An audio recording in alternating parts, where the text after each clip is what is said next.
Welcome to the Tell Our Stories podcast. I'm Ryan McNamara. Today you'll hear a little bit of a conversation I had at our Senior Living Advocacy annual event with Allison Pendroy, Chief Operating Officer at WesleyLife based out of Iowa, and Andy Brown, one of our account managers at Direct Supply. WesleyLife is reimagining what it means to age well, blending their innovative approach to compassion and care all under one umbrella. They really are doing things differently, and I'm really excited for you to hear about how they're at the cutting edge of senior care and aging adult care in this country. Because behind every statistic is a story, and every story is a call to action. This is the Tell Our Stories podcast. My name is Ryan McNamara. It's good to see some familiar faces in the audience from SLA over the course of the last couple of years. So thrilled to have you guys here today. My role here at Direct Supply is on our government relations team. And so when I'm not busy meeting with elected officials or bureaucrats talking Medicaid and Medicare policy, I also work on our Tell Our Stories and Senior Living Advocacy initiative. And so I help to identify some positive stories in the sector through the support that you all provide in the room to really help highlight what senior care can be in terms of a positive vision. And so I'm thrilled to be joined here today by Allison and Andy. Allison is the Chief Operating Officer at WesleyLife, a nationally recognized expert in aging services and operations. As a fun fact, Allison is a Mayflower Society descendant, so she likes to say she's been steering ships since the 1600s. And with a career that has spanned finance, real estate, and operations in senior living, she's well known for turning strategy into action with purpose and heart. So thank you so much, Allison, for being here today, and for WesleyLife for offering us the opportunity to spend a whole 2 days there with our video team. Not invasive at all. And then I'm also joined on stage by Andy Brown. Andy is a strategic account manager here at Direct Supply and a national account representative. So many of you folks in the room may be familiar with Andy. He has legally married 3 couples in the state of Iowa. So he's also an ordained minister and certified by the famous getordained.com. So let him know if you're interested in having him ordain a wedding for you coming up soon. He has a proven eye for great partnerships and bringing people together across the industry, and has done so at Direct Supply for over 13 years. So thrilled to be joined here by these two today. Just to put us in perspective, Senior Living Advocacy at its core is an organization dedicated to bettering the lives of seniors and those that serve them. Part of our ethos for this organization has been to tell more positive stories, because we know that the senior living sector faces a really difficult public affairs challenge. And it not only makes business doing it hard, but it makes delivering the highest level of care for America's seniors more difficult. And so Tell Our Stories is really invested in making sure that we lift up positive narratives in senior care day in and day out, whether that's digitally through the sort of long form video content that you just saw, short form video content on our social feeds, or through our Tell Our Stories podcast, which you may have the opportunity to film a short episode of today. I really want to start by thanking you all for being here, and Allison, for your organization specifically, for offering your time and letting us tag along those few days. I got to be there for those 2 days to not only see how an underground farm works, that was new for me, but eat a lot of the produce that was grown, try the pizza, a lot of eating and taste testing, and it was great. So that was phenomenal, but also just getting an understanding of the community that you guys are building out there in Des Moines and in Iowa and beyond. So with that being said, we've got a few questions. I just want to give the audience a better understanding of the work that you all do and how you guys are revolutionizing what it means to age well, and well-being in care delivery is really a focus for you all. So can you start just by telling us a little bit about WesleyLife as an organization? Yes. And thank you, Ryan, and Direct Supply and Senior Living Advocacy. We are appreciative of all of you and your support of amplifying voices of those in aging services across our country. WesleyLife is a 78-year young nonprofit located in the state of Iowa. We are inspired to positively impact the independence, the health, and well-being of older adults wherever they call home.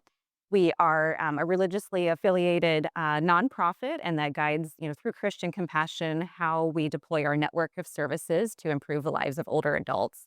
We have 10 senior living campuses across the state of Iowa, and we also have a home and community-based services part of our organization. So it's through our full network that we seek to improve the independence, the health, and well-being of older adults. Some of examples of our home and community-based services would be the Meals on Wheels program that you saw featured in that terrific video. We also provide home health, hospice. We are the only in Des Moines, the only in-home provider of palliative services to older adults. That's a new offering we launched earlier this year. We have continuing care at home, and that's also a newer program, one of only about 40 across the nation in existence. We have public health contracts as well as provide in-home services and adult day services.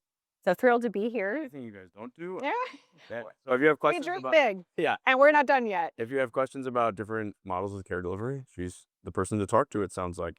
Yeah, I really got such a unique perspective on what care can be across different settings when I was out spending the day in Des Moines. And, can you talk a little bit about your mission as an organization? I think that's so key to the way that you guys are able to deliver for seniors. And I think is a story that should be more loudly broadcast. Can you talk a little bit about your mission at WesleyLife? Well, and you heard elements in that video. It is really embracing the notion of well-being, not just wellness, well-being of older adults, supporting their ability to thrive, to have independence, prolonged health, quality of life, and well-being.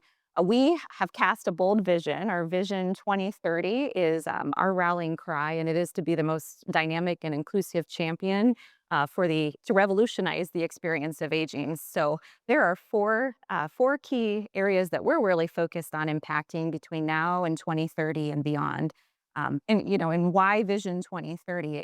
By 2030, that last set of baby boomers will have turned 65. We know, there are thousands turning 65. It's just a huge cohort turning 65 every day. But by 2030, the last will have turned 65. And we're not just talking about them anymore. They're here, and we're serving them today and actually starting to think through what's that Gen Xer look like? That's my cohort. And certainly, many of the Gen Xers are adult influencers today for those decisions. But as part of Vision 2030, we're focused on addressing gaps in services and audiences. So there are all new different types of individuals we know could fall through the cracks if we're not there to serve them. There are those that are caught in the middle, kind of that middle market, affordable housing need. There are solo agers, those who don't have a partner or children, family caregivers who can help provide what they need. So that's critical. We're focused on extending health span versus number of years solely. So ensuring there is life in those years.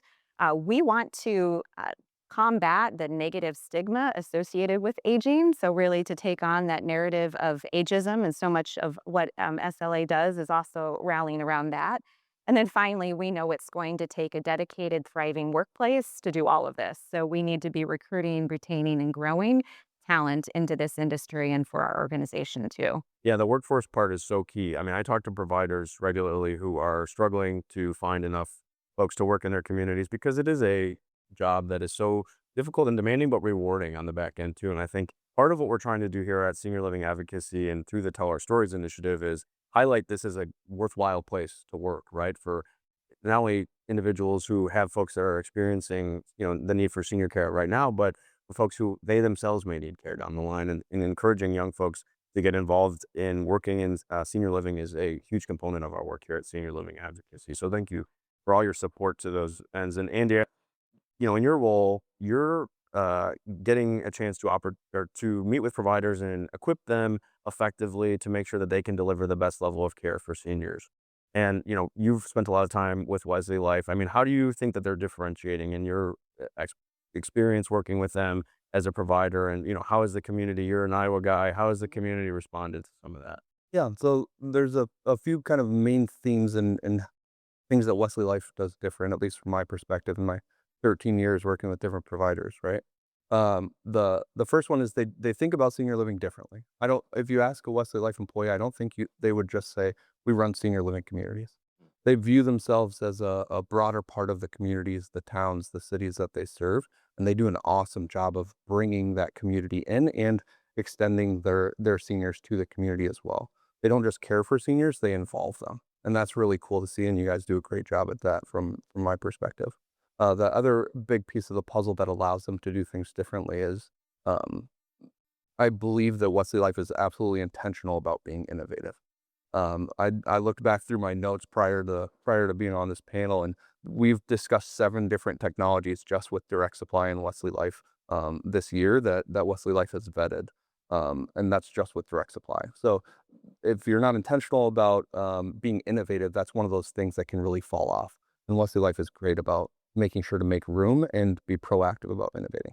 Yeah, that's great. So much of what many of the suppliers in the audience here at SLA do is try to find new and innovative technologies to bring to market that can help deliver a higher standard of care for America's seniors. And so hearing directly from not only providers like you, Allison, who are working on delivering that every day, but also the folks like Andy who help equip communities to do that. I think it's a good perspective for this audience, and hopefully they'll have some good questions for us at the end. So start thinking about those now. But, you talked about the Vision 2030 and those really unique couple of high level issues that you all are focused on.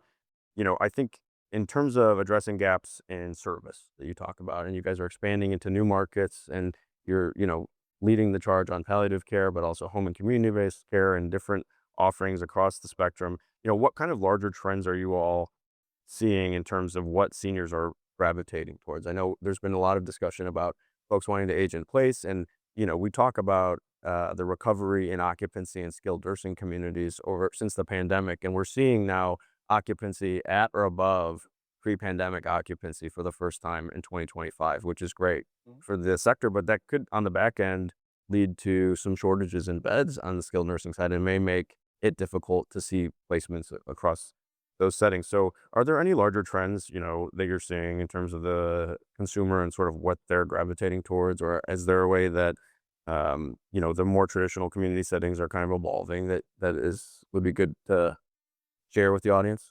Yeah, I mean, we certainly can't stay the same. I mean, as I shared, our mission has always been to serve people where they are, and there's an increasing number of individuals who they want alternatives, and so that really has led to our in-home palliative, where we take services to them in their home, and we guide that care, that chronic care coordination, as well as our well ahead continuing care at home solution, which is taking off. It's very innovative, and what that does is we're partnering with older adults in their homes to find ways to engage them, to engage their well-being, to ensure their homes remain safe living areas and environs for them. But if they have a longer term need, then we can take care of them in our communities for healthy living, which are more of our traditional campuses.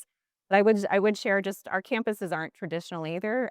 Certainly with this new cohort coming, it's like they don't want programming. We have our language for living, which is, I think, sets us apart as an organization too, and that we try to not only do things differently, we try to speak about things differently. So we like to reflect on the experiences we provide those we serve.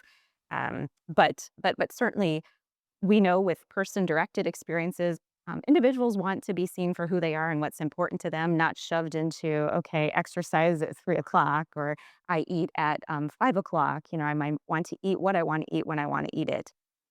Certainly. And so making sure that we are exercising hospitality and that person-directed approach to see them for who they are. And that is what this baby boomer cohort is going to want. They don't want to have that same experience as the silent generation, and Gen X will be very similar to want that independence and choice. Yeah, when you mentioned not being, a traditional community setting, I saw that firsthand when me and Andy were there. A little bit in the video, it was shown to the exercise and fitness offerings. Those would have took me out. Like, they were not messing around, and there was a lot of attendance. And not only were the folks who live in that community able to attend and do the fitness classes, but folks in the broader community in Des Moines were able to attend. So I think that was a really unique way of engaging the local community along with the senior living organization, and trying to do more broad community integration. So you guys are doing a lot on that. Can you speak a little bit to those efforts? Yeah, no, that's great. Ryan, who we saw on the screen, kind of in like more of the athletic suit, he's a terrific director of well-being, and he has championed and led the development of Well at Wesley, in which we have upwards of about 150 to 160 memberships from the broader community, those who don't live within the 4 walls of that particular campus. And they come in for the kickboxing classes and strength training and other very difficult Yeah. regimens that would test any of us. And in addition, we also, in the majority of our communities, we partner with Rock Steady Boxing, which is a targeted kind of boxing program for those who are experiencing Parkinson's. And so that's another example, again, of developing um, outreach that impacts the broader community. We want our communities to be seen as Main Street. We partner with a lot of high schools who are located close to us to use our spaces. We do catering. We, in fact, actually, at the community shown there, we developed a pub and a B&B, kind of like an Airbnb for the broader community to use as well. And we have many who come in and dine. So we just want to, kind of tear down those walls and make sure we're a good steward of the broader community. Yeah, we got to see some of the B&B options while we were there, and it's so cool to think about communities that are able to build spaces like that that the public can use, but also you think about families coming to visit their loved ones in a community and the comfort of having an Airbnb sort of attached to that building where they still have their own independence but can visit with their family members even in a more long-term setting than just a day visit. I think is a really innovative approach that I've not seen, that often. So, kudos to you guys for doing that. I think that's really unique.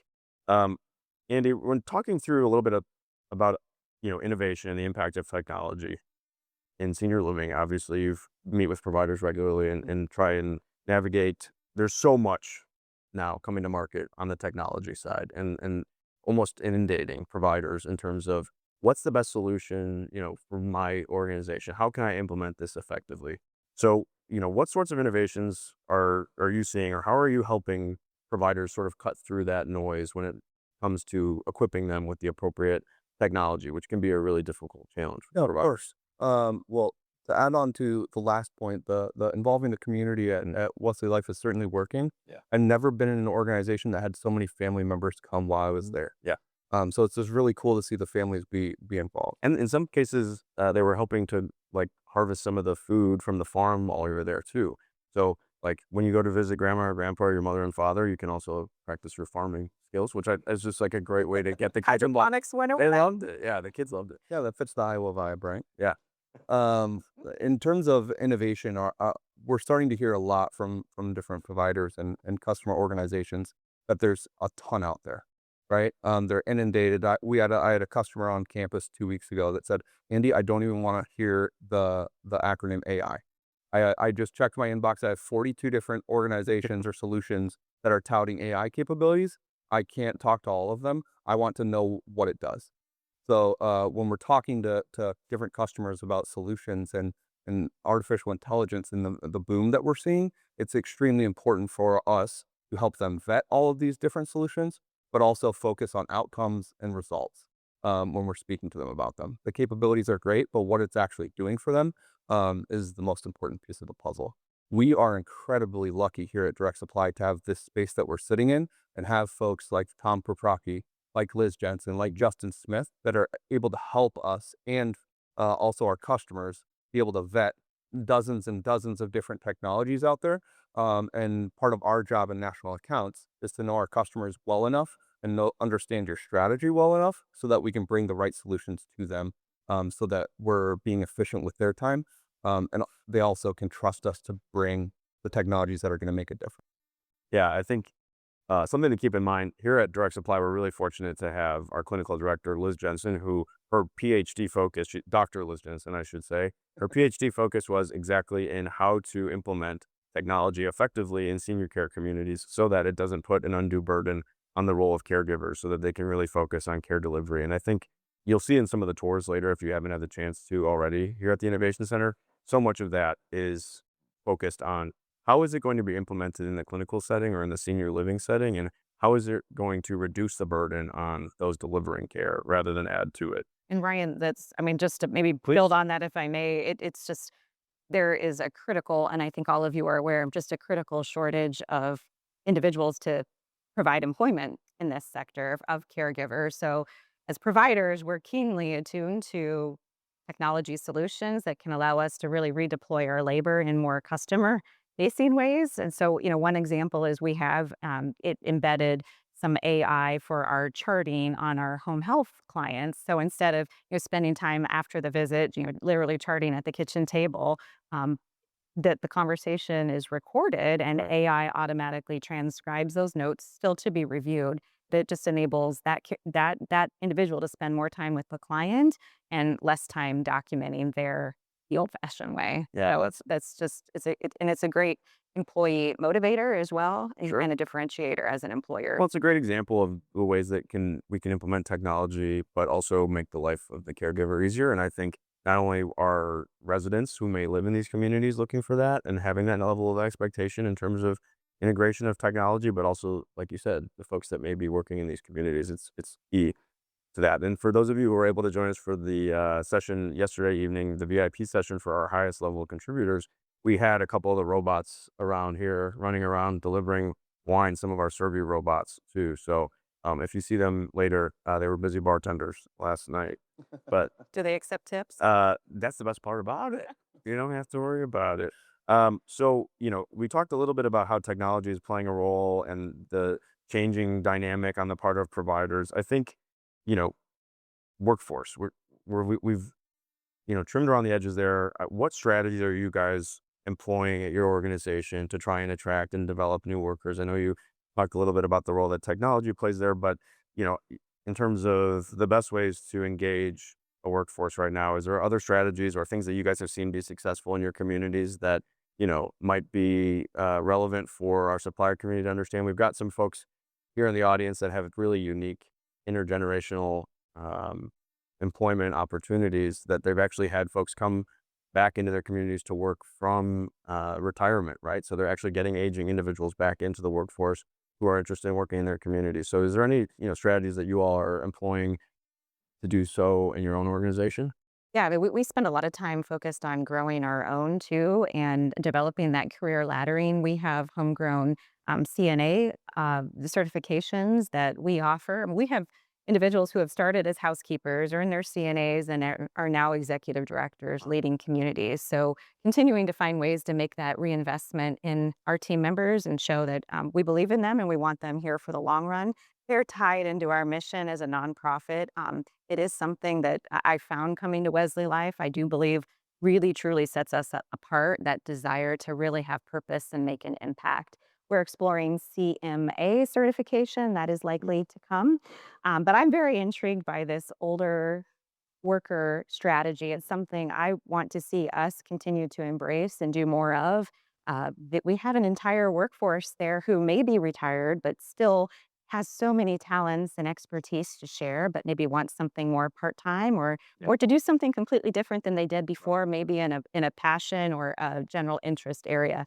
There's definitely something to the development of these encore careers, and I'd like to see us put some energy into that in 2026 to formalize maybe a blend of volunteerism with the Wesley Life Network and part-time employment.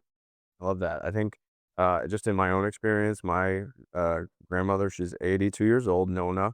She worked her whole life. She's an Italian, little short Sicilian woman, not much taller than I am, sitting right here now. And she worked until she was 72. And the day after she retired, she called me and was like, I want to go back to work. She was bored. And, she cooks all day long. She has more involved in the church and the community than anybody I know. Still wants to work. So if you guys are, We'd love that. yeah, I'll let her know. You guys are looking for, she would be a great chef. She's working with some of those fresh produce options you all have there. Yeah, Ryan, one thing Yeah, I'd go. like to add is uh, it's not well known enough how great senior living can be as a workplace option for young graduates and kids that are growing up. So that's a big part of the SLA and the Tell Our Stories. It's extremely important for us to do more in conjunction with local educational institutions to make sure that they've realized that senior living can be an awesome place for, we talked about asset management last night. Allison brought up interior design. There's a huge need for that in the space, along with, of course, healthcare professionals, business professionals, etc. Um, but Interior design. I have a daughter who's she is a senior, specializing in interior design. That's what she wants to do. And of course, I pushed her to consider a career in senior living. But she's like, Mom, I am really, really intrigued by senior living design. I'm like, yes, well, let's go down that pathway. Right. But at Wesley Life, we have an intentional focus on intergenerational connections for sure. Um, Meals on Wheels has their new campus is located very close to the campus of Drake University in Des Moines. And we're literally just blocks away. So we have some really unique experiences that bring students together with older adults. In fact, one of the deliberate classrooms we developed at that campus is called the Generations Hall. And so right now we have work study students from Drake, young aspiring individuals who are conceptualizing new ways that we can introduce younger folks to those clients that we serve.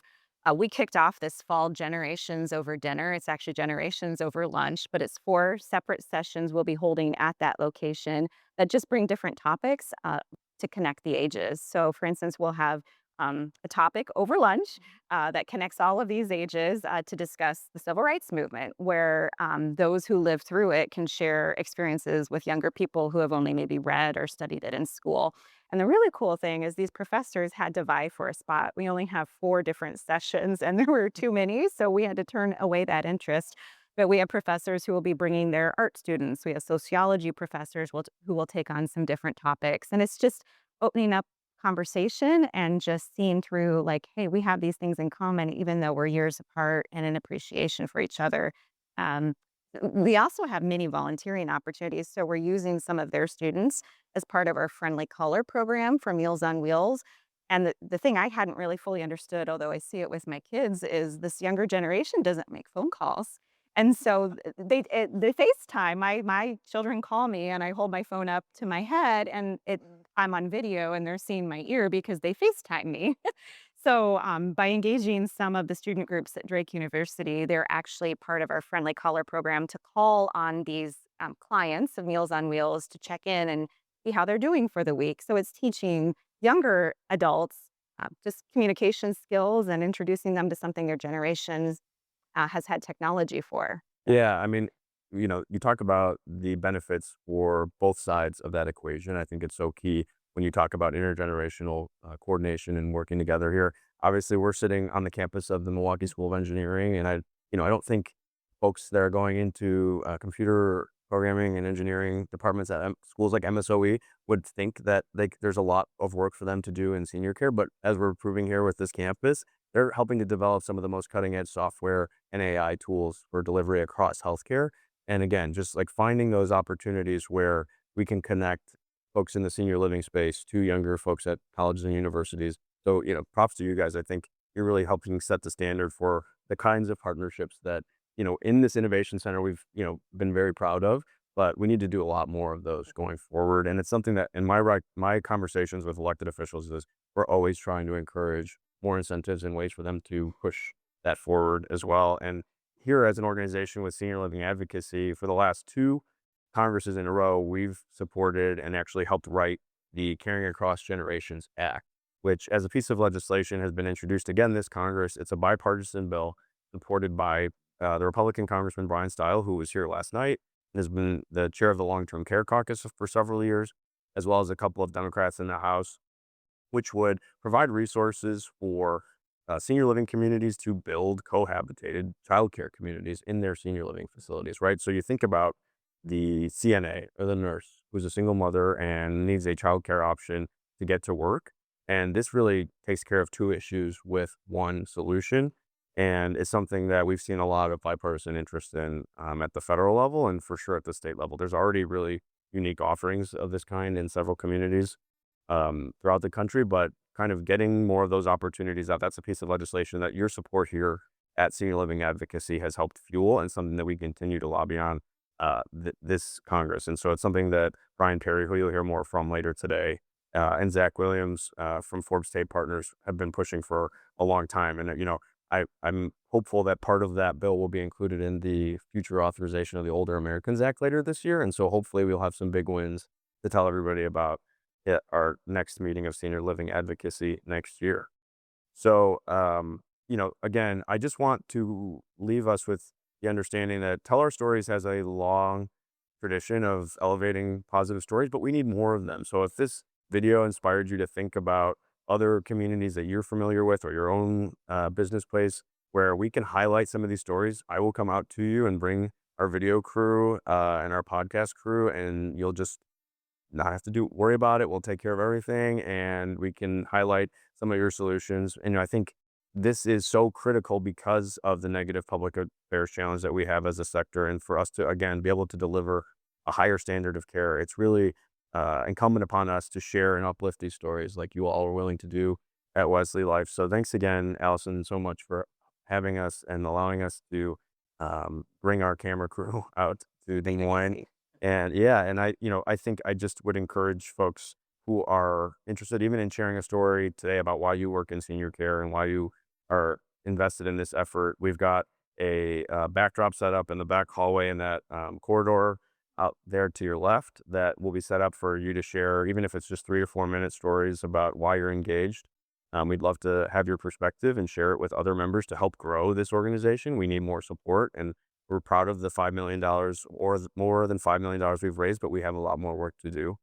And so those videos will help invite more members to the organization. And then we've also got a podcast studio set up downstairs in our speakeasies.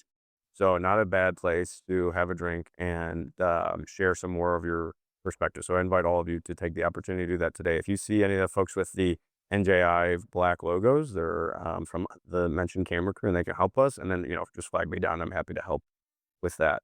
Andy and Allison, thank you guys so much. Thank you. Another huge thank you to Allison Pendroy and Andy Brown for all their help in putting together that really thoughtful conversation.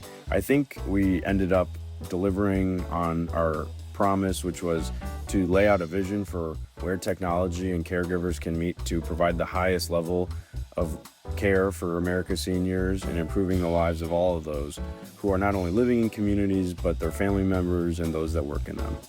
WesleyLife really shows what's possible when we think differently about aging, about something as a shared, purposeful, and full of opportunity in your own community. You can find more stories like this and learn how to get involved at tellourstories.com. I'm Ryan McNamara, and this is Tell Our Stories, where policy meets people.